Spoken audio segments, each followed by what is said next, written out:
All right, let's get started. Welcome to third grade. So this year we're doing some social emotional work during our homeroom time and at the end of the day with our read alouds. Feel free to pause this slide and just read through some of the topics that we're going to cover this year. Yes, your child should be getting really comfortable with being able to identify their emotions and some of our emotion management strategies. Communication will happen in 3 ways. We're going to be participating with you on Zoom as well as your children. Parent Square you guys are all familiar with, and we will have family conferences coming up in November. We're also going to be having every other week, we will have a Zoom with each family. All students at Fox are Fox 4 learners, so we expect children to be safe. We expect them to be responsible and respectful. And of course, we are always learners. We have a few Zoom expectations here. Please feel free to pause this video and discuss these with your student. It might be helpful for you to identify 1 or 2 that you'd really like your student to work on, or maybe your child has 1 or 2 that they'd like to work on as well. All of our work that we complete at home is simply work that was not finished in our Zoom time. Each Zoom class has 20 to 30 scheduled minutes where students can complete their assignments. And this is the same for if your child misses a Zoom class, they can go into their Google Classroom, and that's where we have those instructional videos that are meant to teach the lesson in a shorter format to help your child complete their work that wasn't finished during our live classes. Of course, this time is flexible, and we want to make sure that students are working at a pace that works best for them. One thing we need to make clear is that for every day in math, there's an assignment to click turn in on. But for reading, it's once a week, only on Friday. Yes, and in our ELA pathway, we have slides labeled by the day of the week. Let's make sure we're focusing on 1 day of learning at a time, just so we can keep our learning organized and focused. And again, please make sure help your children remember to only turn their work in on Friday. If students turn their work in early, they're not able to access it, and it makes our Zoom classes a little bit trickier. So I am teaching English Language Arts this year with Mrs. Daniels. Every ELA pathway is built in Google Slides. I'm going to take a minute now to show you what our ELA pathways look like and some helpful hints as you're navigating those slides. Each week may include lessons on word work, reading, writing, or analyzing some text. Again, our Zoom classes are focused on reviewing and discussing our daily learning. Our independent work time is completed either in an independent independent breakout room or in a small group with some friends that will support their learning. Every Friday, we are blocking out our Zoom class time just to review our assignments and make sure all of our work is turned in. We are really working hard to support children in being independent learners here. So that's one of the reasons why we left Friday, just to make sure that we are all caught up and we're ready to start the next week fresh. Again, if students miss a day, just go ahead and check that ELA pathway, look for the day that was missed, and see if there's any work that needs to be completed.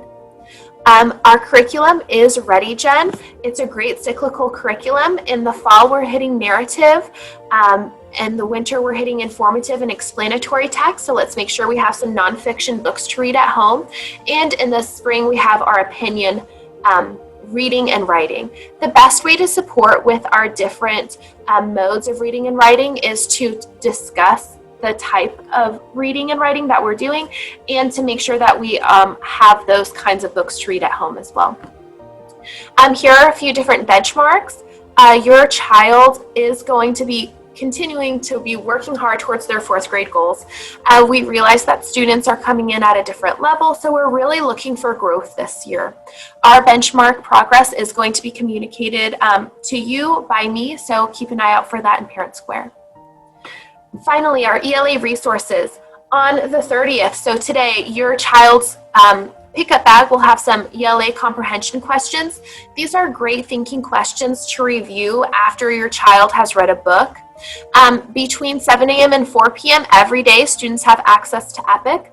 Here's a great infographic just reminding us why we read every day at home. It has so many such a positive impact on our education. And it's not just about reading themselves, it's also about being read too. So if your child is a little bit resistant reading, grab a book and cuddle up on the couch and read to them, because modeling reading is really important. And if you look at this graphic, it talks about kids from the time they're born all the way up until is it age 3? Mm-hmm. Yeah, and so you see how many words they get just from hearing books.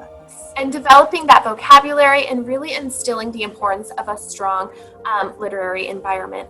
2 more great resources. Camas Public Library does offer book recommendations if you fill out a quick form online, and they're offering curbside pickup. Students will also have the opportunity to practice their typing on Typing Agent.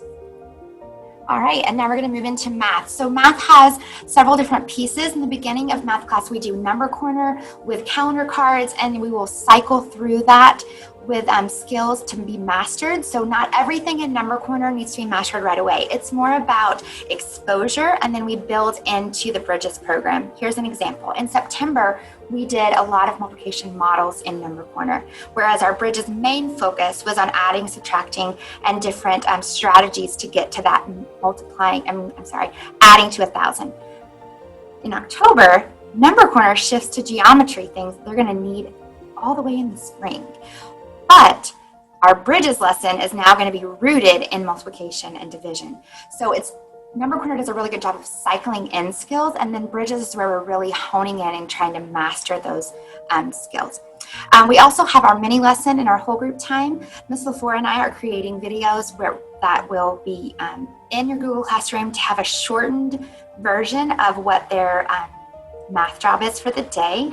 And this is also a time where we can get questions and feedback. And then we have our workbook pages, which just gives that paper pencil that's so important for 3rd graders. And then always, every day, there's a Google assignment that must be turned in. Students are doing a much better job of getting those assignments turned in each day. All right, so we have some fall benchmarks for math. We want to be able to add and subtract 3-digit numbers with and without regrouping. We've been using number lines, we've been using different models, and some students are also mastering the algorithm already, so I'm really proud of their hard work. We have a benchmark of fluently recalling multiplication facts for 2s, 5s, and 10s by the end of first trimester. This is a little bit more difficult because students are not in class practicing these every day with me. In the fall pickup bag that you'll get today, there are some ideas for you and some cards for the kids to work on to help with that. And go ahead and pause and just read through this slide just to get an idea of these benchmarks. All right, and so this is the slide that really gives you some ideas. There's triangle flashcards, which will be in your bag today that you pick up. And then there's some other things that just give you some examples of some ways to practice multiplication. I will tell you that the old school way of just writing math facts like 3 times each, for some students, that's what they need. So if some of these other things are not working for your child, you can always go back to what we did when we were kids, because some kids need that too. Yes, 3rd grade we have a lot of strategies to offer, but really we just want to make sure that students have the strategy that works best for them. That's right. And so we have 4 main domains for 3rd grade. The big one is multiplication and division. We want them to be able to understand the meaning of this and to be able to use it with properties and models. Fact fluency is really important because it takes the pressure off of the facts and allows them to really think about the problem, especially when solving word problems. You'll notice that the last one is problem solving, 1- and 2-step equations, and this is going to be with all operations, adding, subtracting, multiplication, and division. Fractions is another big one for 3rd grade because in K1-2, we are just barely getting into fractions, and in 3rd grade, we start identifying, comparing fractions, talking about unit fractions, which is one piece of the whole, and then making equivalent fractions. And you're going to see your 3rd grader do things at the end of the year with fractions that just is like, what? It's just so amazing what these kids can do and understand when they really have a good, solid foundation. And then the last one that we're going to talk about is the adding and subtracting, which we're already working towards mastery on that. All right, for science, we have 3 domains. Physical science is in the fall, which we have paused our science lessons currently because we are going to, once we get in the hybrid model, be able to build in that engineering and design process and talk more about force and motion. It's really difficult to facilitate that through remote learning, and our main focus needs to be reading, writing, and mathematics right now, but we will get into that. And that's also something that we could sprinkle throughout the year when we have little breaks from our math kits. In the winter, we have our life science kit, which we'll be talking about invasive species, plants, animals. And this is the one where students have to do a lot of research. So you'll see your student talking or hear your kids talking about the research that they're doing for science. And we want to remind them that science is research. So they have to read and write to be good scientists. And last, we end the year with earth science, climate, and weather. And we'll be talking more about climate change and climates around the world and how our different geography and climate go hand in hand, and the difference between climate and weather, which is really fascinating because kids don't realize that there is a difference. And back to some more general 3rd grade information. Here's our grading scale, and we will be digging a little bit more into this at conferences.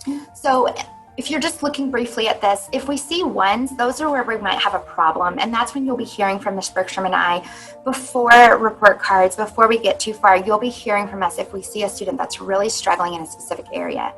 This time of year, and for most of the year, you're going to see 2s and 3s are the majority of what we're looking for. 2s are not a bad thing. It just means that we're not there yet. So the power of yet is something we need to remember. 4s are very rare, and we will talk to you some about how your child might receive a 4 by the end of the year. And like I said, we will go over this much more detailed during conference week. And one of the big words that I would really focus on here is progressing. 3rd grade has some really big standards, and throughout the year we are progressing towards mastery of those standards.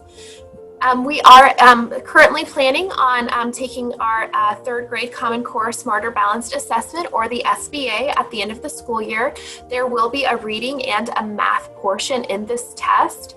Typically, our testing window is between March and June, and we will schedule our testing window as a school in January, so we'll make sure to communicate that with you as we know more. All right, and then we have conference week, which will be the first week in November. Students will be released just like always at 12:10 to accommodate so we can get those daytime conferences. We will have 1 evening night for conferences. The schedule and parent request invite will be sent out in Parent Square. We will let you know before it is released what day, so you can all be watching. So we'll have equal access to the night conferences or things like that. If you have any questions, please feel free to reach out to us via Parent Square or email. We have loved the start to our 3rd grade year this year, and thank you so much for sharing your children with us. If you do have specific questions and you would like to come to our live question and answer night, that will be September 30th at 5:30, and a Zoom link will be shared with you over Parent Square. And we would just like to say thank you again for partnering with us. This school year has been so different for all of us, and we know that it takes so much more effort and work on all of our parts, but the true stars here are our children, because they are doing far better than I could ever imagine an 8-year-old, 9-year-old for doing. So thank you for all of your patience and hard work, and just give your child a huge hug from both of us. Thanks so much, and we'll talk to you soon. Have a good day.